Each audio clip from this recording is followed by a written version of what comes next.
Hello दोस्तों, मैं हूं मोहम्मद शाहनवाज और आप लोग देख रहे हैं हमारे चैनल और स्टूडेंट। दोस्तों आज हम लोग बीएससी पार्ट 2 सेशन 19-22 के लिए एमबी हिंदी 50 मार्क्स का तिलका मांझी भागलपुर यूनिवर्सिटी के अंतर्गत जो आता है ये एमबी हिंदी एनआरबी हिंदी जिसको भी बोल सकते हैं, इसका गेसेस ऑब्जेक्टिव क्वेश्चन लेके आए हैं जो कि 40 ऑब्जेक्टिव क्वेश्चन ये फर्स्ट लेक्चर में रहेगा।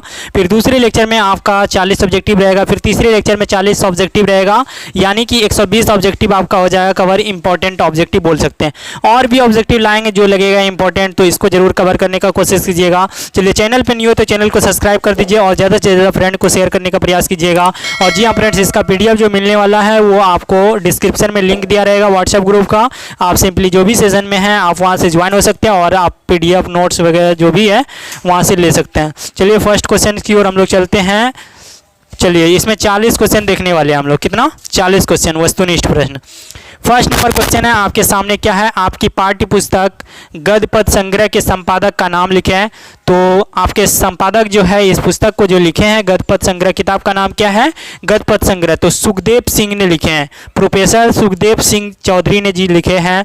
चलिए दूसरा नंबर है आपके सामने है, कबीर दास का जन्म कब हुआ था? कबीर का जन्म कब हुआ था? तो कबीर का जन्म जो हुआ था संवत 1456 ईस्वी में हुआ था। आपको क्या करना है, सुनते जाना है ध्यान से, और लिखना चाहते हैं तो साथ साथ लिख भी सकते हैं, नहीं तो आप स्क्रीनशॉट ले सकते हैं, या तो 2-3 बार वीडियो चला के सुनिएगा तो आपको याद हो जाएगा। कबीरदास का मृत्यु कब हुआ था? कबीरदास का जन्म जो हुआ था 1456 में, मृत्यु कब हुआ था? 1575 में हुआ था। कब हुआ था? 1575 में। फिर 4 नंबर है, कबीरदास के गुरु कौन थे? तो कबीरदास के जो गुरु थे वो रामानंद थे। कौन थे? रामानंद जी थे। कबीरदास के गुरु कौन थे? रामानंद जी थे।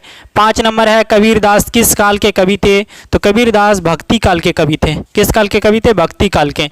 6 नंबर है, कबीर के ब्रह्म निर्गुण है या सगुण है? बोला कि सगुण भक्ति करते थे कबीर या निर्गुण भक्ति करते थे? सगुण भक्ति या निर्गुण? तो ये निर्गुण भक्ति करते थे। ठीक।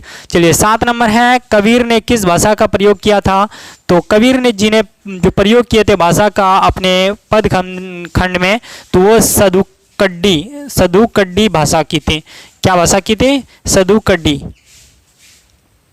चलिए 8 नंबर है, कबीर किस ब्रह्म के उपासक थे? तो कबीर जो थे वो निर्गुण भक्ति के ब्रह्म के उपासक थे। वो किस भाषा के? निर्गुण भक्ति के थे। 9 नंबर है, कबीर ने निंदकों को कहाँ रखने की सलाह दी है? तो कबीर ने निंदक को जो रखने की सलाह दी वह है नज़दीक में रखने की सलाह दी है। चलिए 10 नंबर है, कबीरदास की एक रचना का नाम लिखिए। तो कबीरदास की एक रचना जो है वह साखी है। क्या है? साखी है, जैसा कि यहाँ देख। ठीक। चलिए 11 नंबर है, कबीरदास की भाषा को क्या कहते हैं? कबीरदास की भाषा को क्या कहते हैं? सदुक्कड़ी भाषा। क्या भाषा बोलते हैं? सदुक्कड़ी भाषा। 12 नंबर है, कबीर का लालन पोषण किसने किया था? नीरू और नीमा ने किया था। किसने किया था? नीरू और नीमा जी ने इसका लालन पोषण किया था, पालन पोषण बच्चे में किया था। फिर 13 नंबर, कबीर के दोहों का क्या कहते हैं? बीजक कहते हैं। बहुत ज़्यादा इंपॉर्टेंट है, कबीर के दोहों को बीजक कहा जाता है। ठीक। 14 नंबर देखिए आपके सामने है इंपॉर्टेंट, क्या है? कबीर कर का मन का छोड़ किस मन के को फेरे की बात करते हैं? मन को उनके शुद्धिकरण का बात करते हैं। ठीक। चलिए 15 नंबर है, कबीर के काव्य की भाषा क्या है? कबीर की जो काव्य की भाषा है वह है सदुक्कड़ी भाषा। क्या है? सदुक्कड़ी भाषा। चलिए 15 नंबर है आपके सामने, क्या है? कबीर का शाब्दिक अर्थ क्या होता है? कबीर का जो शाब्दिक अर्थ होता है वो होता है महान। क्या होता है? महान होता है। इंग्लिश में इसको ग्रेट बोलते हैं। ठीक। चलिए 17 नंबर है, साकी शब्द का क्या अभिप्राय है? साकी मतलब होता है सच्चा बात, सच्ची बात, गवाह, साक्षी, ये सब होता है, इसका अर्थ होता है कबीर का।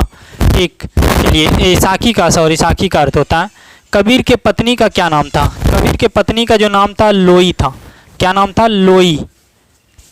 19 नंबर है, क्या है? बीजक किसकी रचना है? तो बीजक जो है वो कबीर की रचना है। बीजक ये कबीर की रचना है। फिर है 20 नंबर, साकी शब्द का क्या अर्थ है? साकी मतलब होता है गवाह। फिर 21 नंबर है, बिहारी लाल किस काल के कवि थे? बिहारी लाल रीति काल के कवि थे। किस काल के? रीति काल के कवि थे। 22 नंबर है, बिहारी लाल के पिता का क्या नाम था? केशव दास नाम था। क्या था? केशव दास। 23 नंबर है बिहारी की पुस्तक का क्या नाम है? बिहारी की पुस्तक का नाम है बिहारी सतसई। बिहारी सतसई। जी हाँ फ्रेंड्स, मैं बता देना चाहता हूँ कि एमबी हिंदी में जो आपको 50 नंबर में 50 मार्क्स पूछा जाएगा, मात्र 10 ऑब्जेक्टिव पूछा जाएगा, क्योंकि आपका ऑप्शन नहीं रहेगा, डायरेक्ट आपको इसी तरह रहेगा। क्वेश्चन में 10 ऑब्जेक्टिव रहेगा, उसको डायरेक्ट आप आंसर लिखेंगे। इस तरह है, बिहारी की पुस्तक का क्या नाम है? आपको डायरेक्ट लिखना है बिहारी सतसई इसका आंसर। 24 नंबर क्या है? बिहारी लाल ने कुल कितने दोहे लिखे हैं? तो बिहारी लाल ने जो लिखे हैं 700 दोहे लिखे हैं। कितने? 700 दोहे। चलिए 25 नंबर है बिहारी सतसई दोहे। बिहारी सतसई जो लिखे थे बिहारी लाल ने कितने दोहे हैं? तो 700 इसमें भी दोहे हैं। कितना है? 700 दोहे इसमें भी है। चलिए 26 नंबर है क्या है? रहीम किसके दरबार के नवरत्न थे? तो अकबर के दरबार के नवरत्न थे ये रहीम, अकबर जी के दरबार के। ठीक। चलिए 28 नंबर है रहीम का पूरा नाम क्या था? तो रहीम का जो पूरा नाम 27 नंबर छूट गया। रहीम किस काल के कवि थे? ये रहीम जो थे भक्ति काल के कवि थे। रहीम भक्ति काल के कवि थे। फिर 28 नंबर है रहीम का पूरा नाम, ये बहुत ज़्यादा इंपॉर्टेंट है, अब्दुल रहीम खान खाना। क्या नाम है? अब्दुल रहीम खान खाना, ये रहीम का पूरा नाम। 29 नंबर है रहीम ने अपने मन की व्यथा को कहाँ रखने की सलाह दी है? मन में ही रखने की सलाह दी। एक नहीं है मन की व्यथा मन ही राखो गोय, यही सुनी ठहले लोग सब बाटी न लेल कोई, यही वाला लिखे हैं पंक्ति, वही बोल रहे हैं कि मन में ही रखना चाहिए जो भी व्यथा है, पीड़ा है मन में। चलिए 30 नंबर है रहीम के पिता का क्या नाम है? तो इसके पिता का बैरम खां था। क्या नाम था? बैरम खां। फिर 31 नंबर रहीम का जन्म कहाँ हुआ, कब हुआ था? 1610 ईस्वी में हुआ था, 1610 के संवत हुआ था। फिर रहीम मूलतः किस भाव के कवि है? नीतिपरक भाव के कवि है रहीम।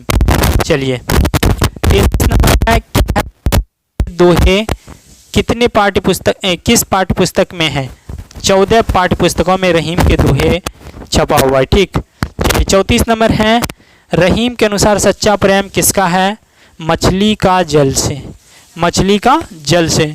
चाहे कितनों दुश्मनी हो जाए, मछली पानी में ही रहेगी, क्योंकि उसको बाहर निकालेंगे तो मर जाएगी। यही यहाँ बोलते हैं मछली जल की रानी है, बाहर निकालो मर जाएगी। ठीक। चलिए 35 नंबर है क्या है? चीता से भी कठिन क्या है? चीता से भी कठिन चिंता है। चीता से भी कठिन चिंता है। फिर 36 नंबर है कुसंगति किनका कुछ नहीं बिगाड़ सकती है? चरित्रवान का। कुसंगति जो है ना, वो चरित्रवान लोगों का कुछ नहीं बिगाड़ सकता है।